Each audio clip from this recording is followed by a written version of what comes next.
ডাক্তারদের ডেকেছি। ও কি কোনোদিনও জানতে পারবে না ওর মাকে, কে ওকে জন্ম দিয়েছে?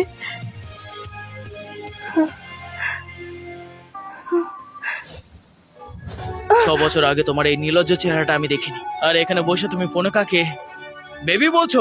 লজ্জা করে না তোমার? এ নিশ্চয়ই জিমির ব্যাপারে কিছুই জানে না।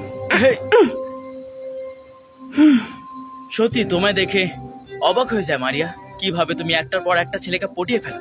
তোমার ট্যালেন্ট আছে বটে, এই জন্য 6 বছর আগে তুমি ডিভোর্স চেয়েছিলে এই ছেলেটাকে বিয়ে করার জন্য। কিভাবে বশ করেছো ওকে? হ্যাঁ, হে ভগবান, জ্যাক, ও নিশ্চয়ই ভাবছে আমি ফোনে কোনো ইয়াং ছেলের সাথে কথা বলছিলাম। হ্যাঁ, যদি ফ্লার্ট করেও থাকি তাতে তোমার কি?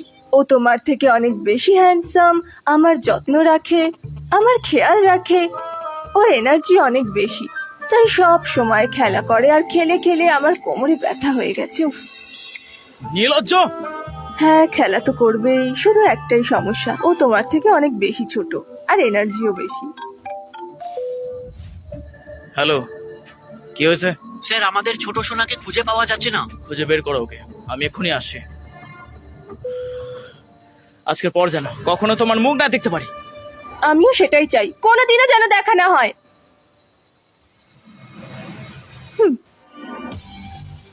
কটা বাজে এখন? এখনো ওনারা এসে পৌঁছালেন না। মিস্টার ব্রাউন, আমি আর মিস মারিয়া এয়ারপোর্টে পৌঁছে গেছি। মিস কেট, আমি ক্ষমা চাইছি আপনার কাছ থেকে। আই এম সরি, আজকের মিটিং হবে না। মিস্টার ব্রাউন, শুধুমাত্র এই মিটিংটার জন্য আমরা 10 ঘন্টা ফ্লাইটে জার্নি করে এত দূরে এসেছি, আর আপনি কি বলতে চাইছেন? আপনি এখন বলছেন মিটিং ক্যান্সেল? কি ধরনের দায়িত্ববোধ আপনাদের? আপনার বসকে বলবেন আমাকে কল করতে। কি ধরনের মানুষেরা? মিস মারিয়া, এবার আমরা কি করব কিছু বলুন। থাকার বন্দোবস্ত করি, একটা হোটেল খুঁজি আগে।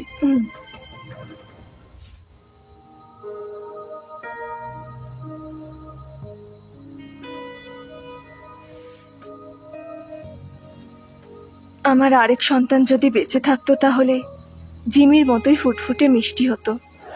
মিস মারিয়া, প্রেগন্যান্সির সময় আপনার শরীর এতটাই দুর্বল ছিল যে আমরা আরেকটি বাচ্চাকে বাঁচাতে পারিনি। আমরা এর জন্য দুঃখিত।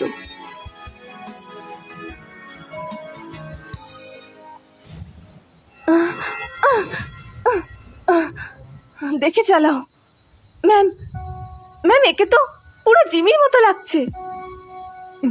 তুমি এটা কি বলছো? সত্যি, আপনি দেখুন একবার। জিমি,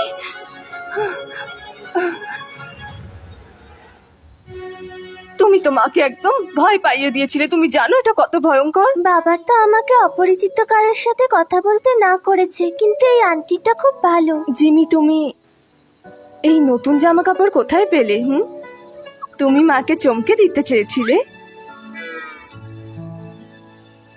আন্টি, তোমার মনে হয় ভুল হচ্ছে, আমি তোমার ছেলে নই।